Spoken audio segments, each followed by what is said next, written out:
Assalamualaikum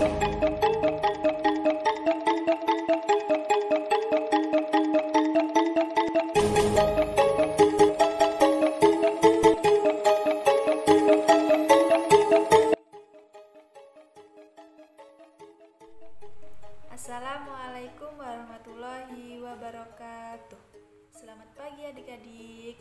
Bagaimana kabarnya? Semoga kita tetap dalam lindungan Allah Subhanahu wa Ta'ala. Perkenalkan, nama kakak Wahyu Aprilia Putri, NPM 1901030038 dari jurusan PGM. Pada kesempatan kali ini, kakak akan menjelaskan materi yang berjudul Sunan Bonang.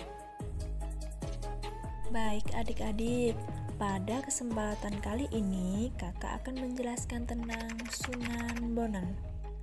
Sunan Bonang nama aslinya adalah Syekh Maulana Magdum Ibrahim, putra Sunan Ampel dan Dewi Condrowati yang sering disebut Nyai Ageng Manila.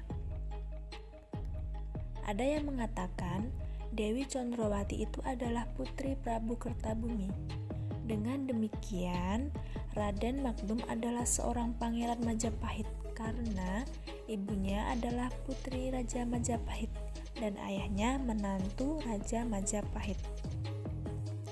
Sebagai seorang mufti yang disegani dan dianggap mufti atau pemimpin agama setanah Jawa, tentu saja Sunan Ampel mempunyai ilmu yang sangat tinggi.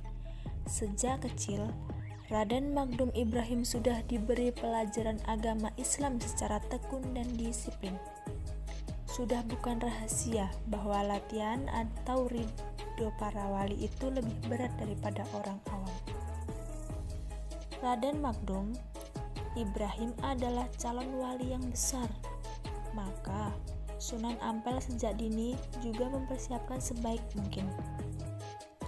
Disebutkan dari berbagai literatur bahwa Raden Magdum Ibrahim dan Raden Paku sewaktu masih remaja meneruskan pelajaran agama Islam ke tanah seberang, yaitu negeri Pasai. Keduanya menambah pengetahuan kepada Syekh Awalul Islam atau ayah kandung dari Sunan Giri, juga belajar kepada para ulama besar yang banyak menetap di negeri Pasai, seperti ulama tasawuf yang berasal dari Baghdad, Mesir, Arab, dan Persai atau Iran. Sesudah belajar di negeri Pasai, Raden Magdum Ibrahim dan Raden Paku pulang ke Jawa. Raden Paku kembali ke Gresik, mendirikan pesantren di Giri sehingga terkenal sebagai Sunan Giri. Raden Magdum Ibrahim diperintahkan Sunan Ampel untuk berdakwah di daerah Lasem, Rembang, Tuban, dan daerah sepadan Surabaya.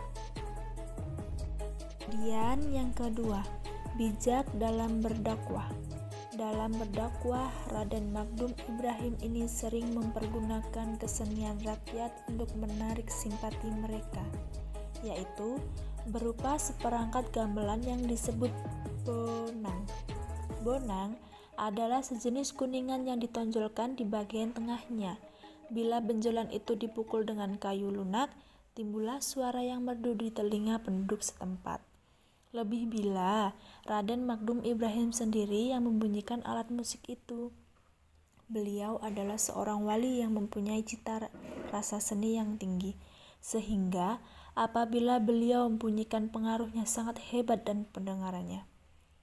Setiap Raden Magdum Ibrahim membunyikan bonang, pasti banyak penduduk yang datang ingin mendengarkannya, dan tidak sedikit dari mereka yang ingin belajar membunyikan bonang sekaligus melakukan tembangan-tembangan ciptaan Raden Magdum Ibrahim. Begitulah siasat Raden Magdum Ibrahim yang dijalankan penuh kesabaran. Setelah rakyat berhasil direbut simpatinya, tinggal mengisikan saja ajaran agama Islam kepada mereka. Tembangan-tembangan yang diajarkan Raden Magdum Ibrahim adalah tembangan yang berisikan ajaran agama Islam, sehingga tanpa rasa penduduk sudah mempelajari agama Islam dengan senang hati, bukan dengan paksaan. Murid-murid Raden Magdum Ibrahim ini sangat banyak, baik yang berada di Tuban, Pulau Bawean, Jepara, Surabaya, maupun Madura. Karena beliau sering mempergunakan bonang dalam berdakwah, maka Masyarakat memberinya gelar dengan Sunan Bonang.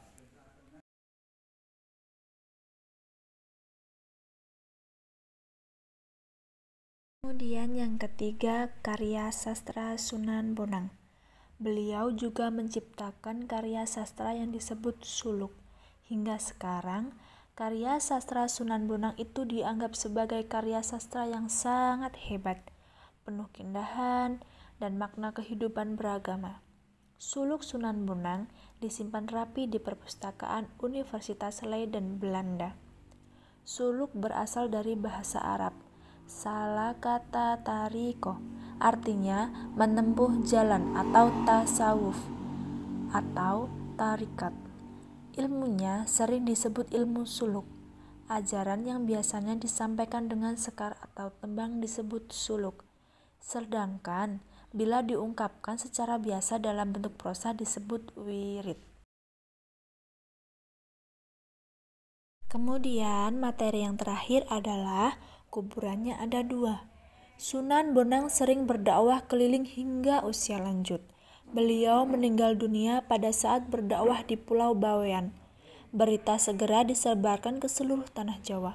Para murid berdatangan dari segala penjuru untuk berduka cita dan memberikan penghormatan yang terakhir.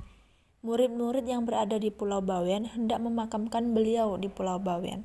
Tetapi murid yang berasal dari Madura dan Surabaya menginginkan jenazah beliau dimakamkan di dekat ayahnya, yaitu Sunan Ampel di Surabaya. Dalam hal memberikan kain kafan pembungkusan jenazah, mereka pun tak mau kalah. Jenazah yang sudah dibungkus dengan kain kafan milik orang Bawean masih ditambah lagi dengan kain kafan orang Surabaya.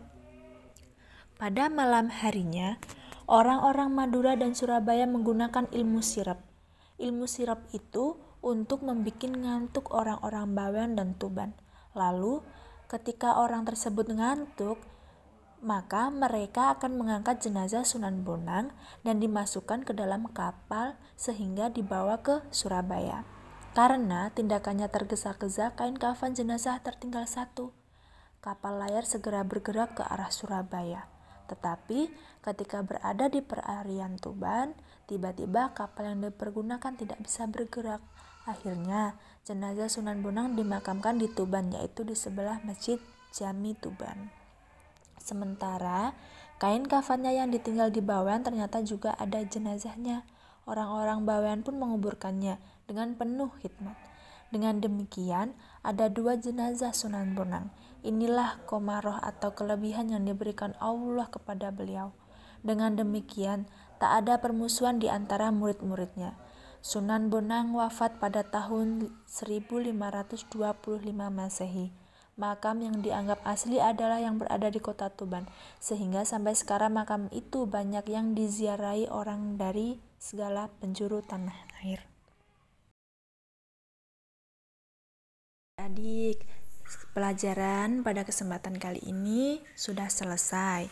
Jadi kesimpulan pada kesempatan belajar hari ini adalah sebagai seorang wali yang disegani dan dianggap mufti atau pemimpin agama setanah Jawa, tentu saja Sunan Ampel mempunyai ilmu yang sangat tinggi. Sejak kecil, Raden Magdum Ibrahim sudah diberi pelajaran agama Islam secara tekun dan disiplin. Sudah bukan rahasia bahwa latihan atau riadah para wali itu lebih berat daripada orang awam. Raden Magdum Ibrahim adalah calon wali yang besar. Maka, Sunan Ampel sejak dini juga mempersiapkan sebaik mungkin. Dalam berdakwah, Raden Magdum Ibrahim ini sering mempergunakan kesenian rakyat untuk menarik simpati mereka, yaitu berupa seperangkat gamelan yang disebut bonang. Bonang adalah sejenis kuningan yang ditonjolkan di bagian tengahnya.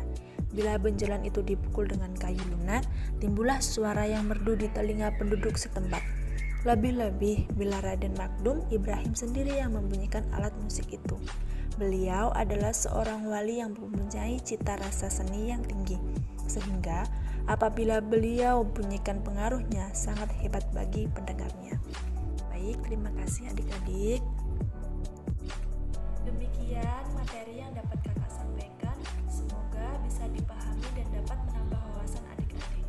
Kakak akhiri, wassalamualaikum warahmatullahi wabarakatuh.